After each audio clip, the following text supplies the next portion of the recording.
During my bike adventures, I've had to sleep in some pretty crappy locations, but I've also been very lucky in that I've slept in some pretty stunning ones too. And in this video, I'm gonna go back through my camping back catalogue to illustrate the good, the bad and the ugly of camp spots and why I choose them or why they choose me. I slept under the road last night and it's pretty cozy under here actually. I really didn't want to get out of bed because it's super windy still. But I'll pack up slowly and get on the road again.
My micro adventures in the UK. Feels a bit like glamping, but it's a bit more comfortable and gives you a bit more of that protection from the elements.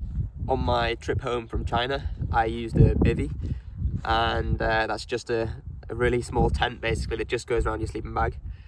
And I was really lucky, and I only had about a week of rain the whole trip, whole 4 months. Benefit of the Bivy is you just take it out of its bag and it's ready to use. You just climb into it. No poles to bother with. Not the one I had anyway. The only downside is if you get bugs or it rains, then it's not quite as pleasant as a tent would be. When you use a Bivy, I feel like you've got to be a bit more careful with where you choose to sleep. You can't just whack it in the middle of a field. It's best to find somewhere with a bit of shelter behind a wall or just somewhere out of the wind. You don't want to have a low spot because you don't want to be wet in the night.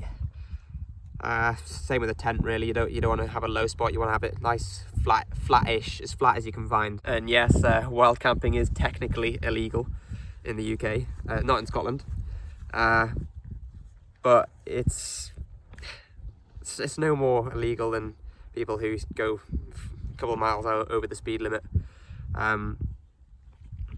And realistically, if you're packing up early and you get to your camp spot late and it's getting to dusk anyway, so no one's really around, you pack up early before anyone's even awake and you're leaving no trace.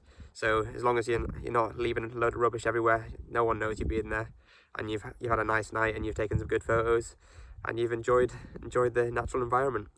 So I see no issue with it. Didn't hear that from me. You should always ask for the landowner's permission. On my trip home from China, there was lots of places that I was technically not allowed to camp. Like China, for instance, you're technically meant to stay in a hotel every night so that you can check in with the police, so the police know where you are. But I was doing that like once or twice a week, and then the rest of the time just sleeping on the side of the road.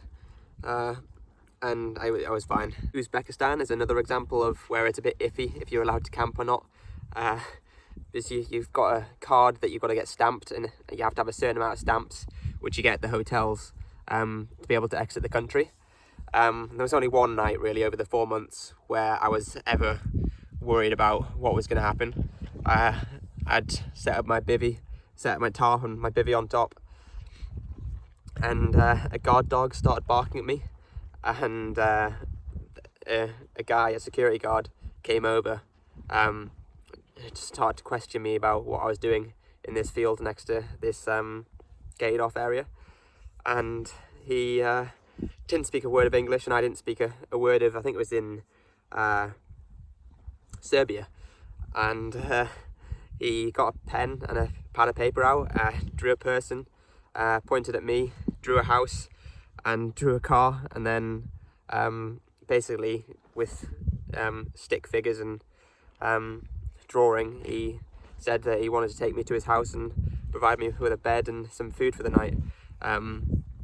So I went with him. He took me to his house, and he's an artist, so in the morning he gave me an old style oil lamp, and he offered me some food, and it was lovely. I had a warm shower and a bed for the night, which is better than a cold field in Serbia for that time of year.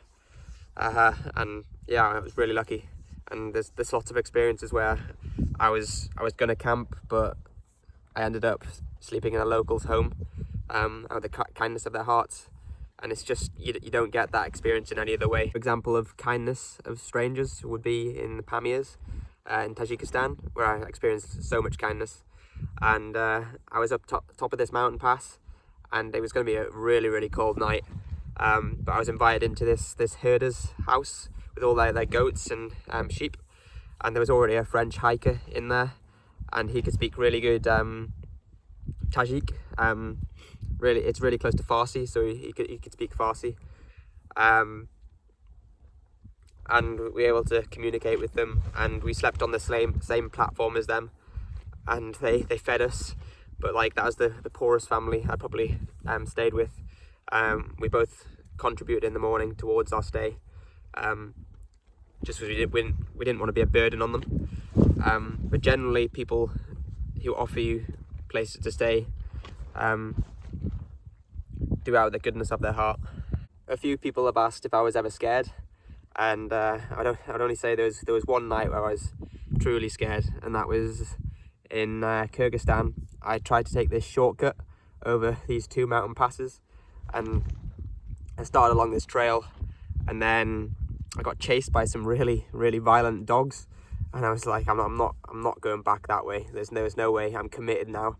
So I carried along this gravel path, and it kept on going up and up and up, and then halfway up, like an hour in, this guy came down on horseback and asked, stopped me, and like, he couldn't speak a word of English, and I couldn't speak a word of his language. I think Russian's the common language in that part of the world. And he was going volk, volk, volk, which eventually I worked out was wolf in Russian. And he did a mime, have you got a gun? And no, I said no, but I showed him my head torch, and he looked a bit worried, and I was now worried. So we both went our separate ways. He carried on down the pass, and I kept on going up, and it started to get dark, and I was now really worried, and I was shining my head torch in the night and just figuring out, thinking I could see eyes in the distance. So I kept on going, winding up this path, and then I found this like power line, which I backed myself into, and had the most sleepless night I've ever had, where I would wake up every 5 minutes and just scan the horizons with a head torch just to check for any eyes. Yeah, just imagining I was going to get bitten on my leg in my bivy as I was sleeping.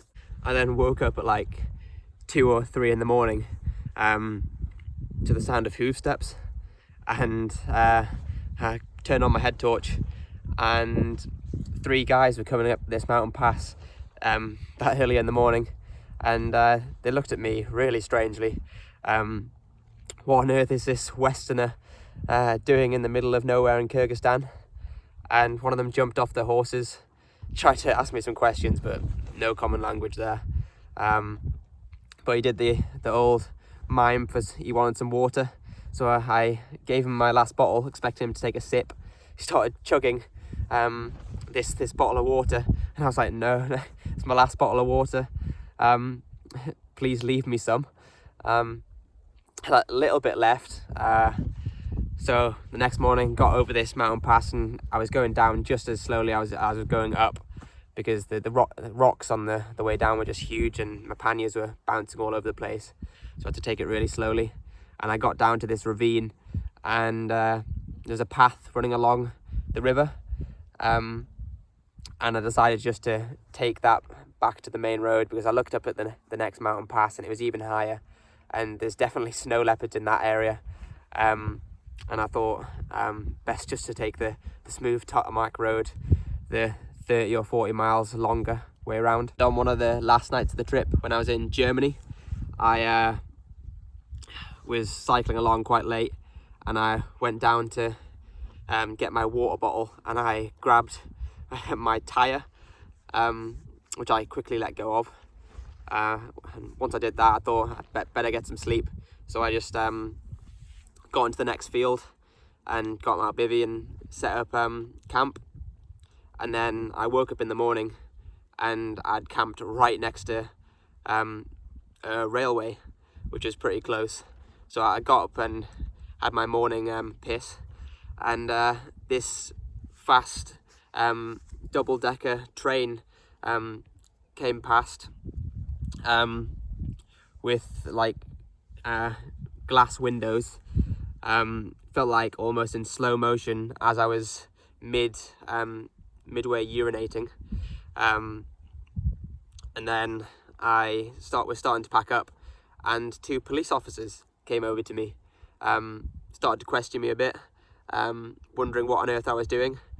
And once they found out that I was just cycling home, they got very friendly and started having a nice conversation with me. And what had happened is someone had rang in, and not from the train, from a passing car, and said there was a body bag in the field, and has there been a crash, because there's a bike next to it, which I found quite funny. Yeah, so that's what I did for 4 months. I slept on the side of the road, got invited into homes by local people. I used couch surfing and warm showers, and I slept in hotels and hostels when I needed a shower and to charge electronics. I hope you enjoyed the video.